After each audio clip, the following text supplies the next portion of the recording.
हमने आज पुलिस प्रोन्नति बोर्ड का पुतला फूंकने का प्रयास किया। पुलिस ने छीन लिया।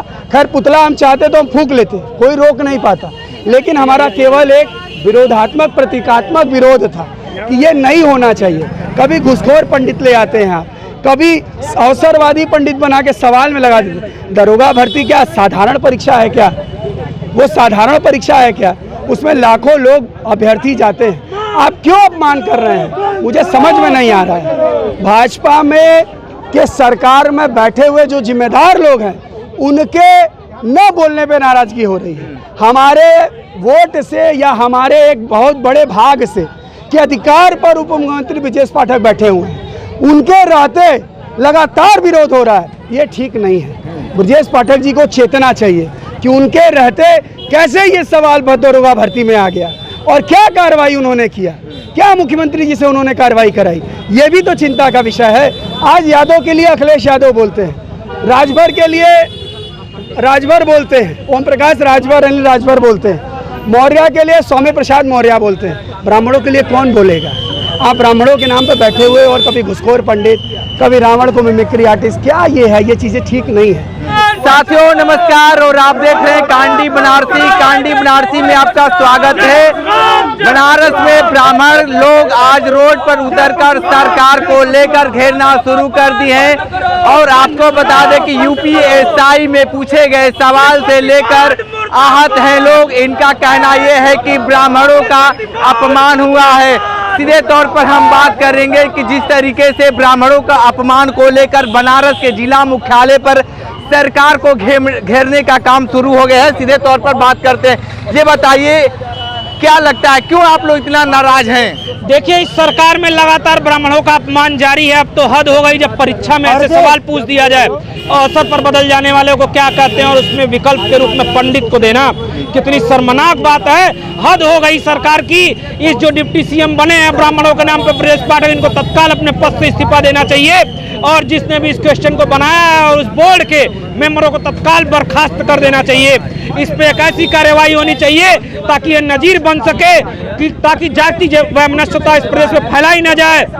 और मैं आपको बता दूं कि भारतीय जनता पार्टी की सरकार जब से इस प्रदेश में बनी हुई है, तब से लगातार ब्राह्मणों का अपमान जारी है। ब्राह्मणों का अपमान तभी बंद हो सकेगा जब इस प्रदेश में समाजवादी पार्टी की सरकार आएगी, क्योंकि समाजवादी पार्टी की सरकार ही ब्राह्मणों की असली हितैषी है। वरना भारतीय जनता पार्टी की सरकार में जातिगत वोटों का बैलेंस बनाने के लिए ब्राह्मणों का अपमान लगातार जारी रहेगा। ब्राह्मणों को सबसे ज्यादा तो मान सम्मान भारतीय जनता पार्टी में ही मिलता है, तो आपको लगता है कि जिस तरीके से भारतीय जनता पार्टी इनका अपमान कर रही है? घुसखोर पंडित जैसी पिक्चर आई, उसके बाद बटुकों के चुटिया काट ली गई और फिर से यह घटना क्या आपको लग रहा है भारतीय जनता पार्टी की सरकार में ब्राह्मणों का सम्मान हो रहा है? ब्राह्मणों का सम्मान इस सरकार में कतई सुरक्षित नहीं है।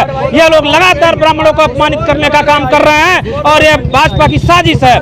इसके लिए डिप्टी सीएम को भी अपने पद से इस्तीफा देने के साथ साथ उन जिम्मेदार लोगों को भी इस्तीफा देना चाहिए जिन्होंने इस क्वेश्चन पेपर को बनाया था। क्या यह मजाक के तौर पर लिया गया दरोगा परीक्षा के पेपर को? क्या यह क्वेश्चन बनाने वालों को पता नहीं था कि दरोगा का पद कितना महत्वपूर्ण होता है?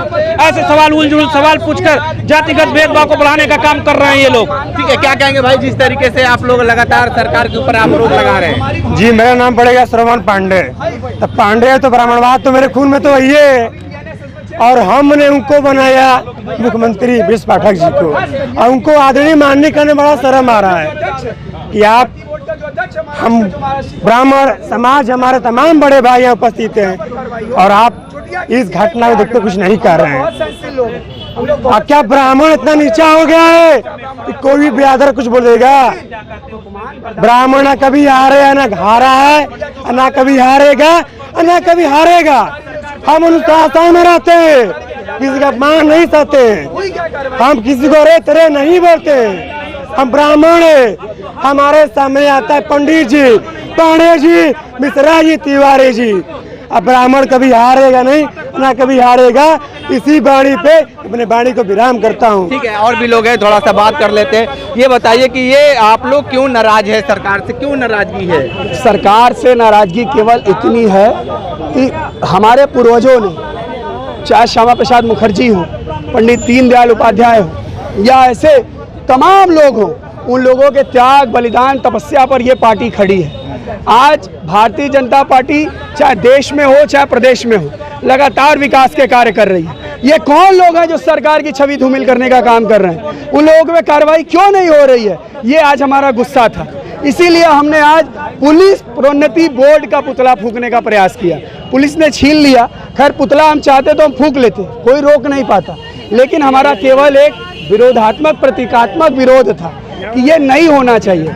कभी घुसखोर पंडित ले आते हैं आप, कभी अवसरवादी पंडित बना के सवाल में लगा देते। दरोगा भर्ती क्या साधारण परीक्षा है क्या? वो साधारण परीक्षा है क्या? उसमें लाखों लोग अभ्यर्थी जाते हैं। आप क्यों अपमान कर रहे हैं? मुझे समझ में नहीं आ रहा है। लेकिन एक बात बताइए, ये सरकार लगातार दावा भी करती है कि ब्राह्मणों का सबसे ज्यादा मान सम्मान भारतीय जनता पार्टी में ही मिलता है। नहीं, भारतीय जनता पार्टी से नाराजगी क्यों हो रही है? नहीं, भाजपा से नाराजगी नहीं है। हाँ। भाजपा में के सरकार में बैठे हुए जो जिम्मेदार लोग हैं, उनके न बोलने पे नाराजगी हो रही है। हमारे वोट से या हमारे एक बहुत बड़े भाग से के अधिकार पर उप मुख्यमंत्री ब्रजेश पाठक बैठे हुए हैं, उनके रहते लगातार विरोध हो रहा है। ये ठीक नहीं है। ब्रजेश पाठक जी को चेतना चाहिए कि उनके रहते कैसे ये सवाल दरोगा भर्ती में आ गया और क्या कार्रवाई उन्होंने किया, क्या मुख्यमंत्री जी से उन्होंने कार्रवाई कराई। ये भी तो चिंता का विषय है। आज यादव के लिए अखिलेश यादव बोलते हैं, राजभर के लिए राजभर बोलते हैं, ओम प्रकाश राजभर, अनिल राजभर बोलते हैं, मौर्य के लिए स्वामी प्रसाद मौर्य बोलते हैं। ब्राह्मणों के लिए कौन बोलेगा? आप ब्राह्मणों के नाम पर बैठे हुए और कभी घुसखोर पंडित, कभी रावण को मिमिक्री आर्टिस्ट, क्या ये है? ये चीज़ें ठीक नहीं है। समाज में हमारे छवि को आप धूमिल मत करिए। आप बनारस के हैं, बनारस में पंडित किसको कहते हैं? जरूरी नहीं है कि वो जात से पंडित हो, वो विद्वान हो गया। बहुत सारे यहाँ चौरसिया लोग भी हैं जो बांसुरी वादन में मुझे लगता है कि कहीं हैं, उनको भी पंडित शब्द से नवाजा गया है। तो विद्वान का अर्थ होता है, विद्वान का अपमान नहीं होना चाहिए। और ब्रजेश पाठक, आपके माध्यम से ब्रजेश पाठक से भी निवेदन है कि इस प्रकार के जो लोग अखिलेश, मुलायम सिंह और मायावती के समय के अधिकारी हैं, उनके ऊपर कार्रवाई करने का समय है। नहीं, ये सरकार को बदनाम कर रहे हैं लोग, इन लोगों के ऊपर कार्रवाई होनी चाहिए। कार्रवाई होनी चाहिए।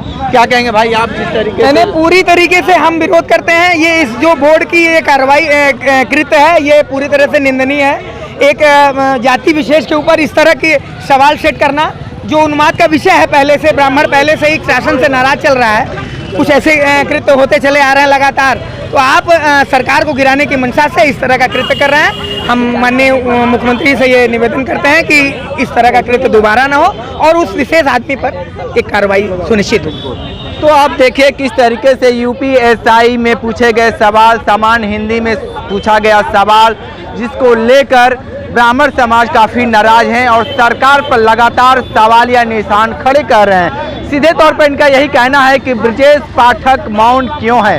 अगर वो ब्राह्मण हैं तो खुलकर क्यों नहीं आ रहे हैं? अगर वो ब्राह्मण है तो इस्तीफा क्यों नहीं दे रहे हैं? तमाम ऐसे सवाल छोड़े जा रहे हैं, क्योंकि आज उत्तर प्रदेश में जिस तरीके से ब्राह्मण आक्रोश है, नाराज है, और इनका यही कहना है कि ब्राह्मणों का अपमान भारतीय जनता पार्टी में लगातार हो रहा है। ये कौन है, किसके द्वारा षड्यंत्र ये रचा जा रहा है कि आए दिन ब्राह्मणों को टारगेट किया जा रहा है और अपमान किया जा रहा है? ब्राह्मण कितना अपमान होंगे, कितना इनके ऊपर जुल्म होगा, अब तो ये सरकार बताए, शासन में बैठे लोग बताएं। ये बनारस के लोग पूछ रहे हैं कि इस तरीके का सवाल क्यों पूछा गया यूपीएसआई में। यूपीएसआई में लगातार एक नहीं हजारों लाखों लोग अभ्यर्थी थे, वो सवाल को पूछे और हर लोगों के मन में आया कि ये कैसा सवाल है जिस तरीके से यूपीएसआई में पूछा जा रहा है। विशेष इंटरव्यू कर रहे थे, तो हमारे साथ बने रहिए कांडी बनारसी के साथ। नमस्कार।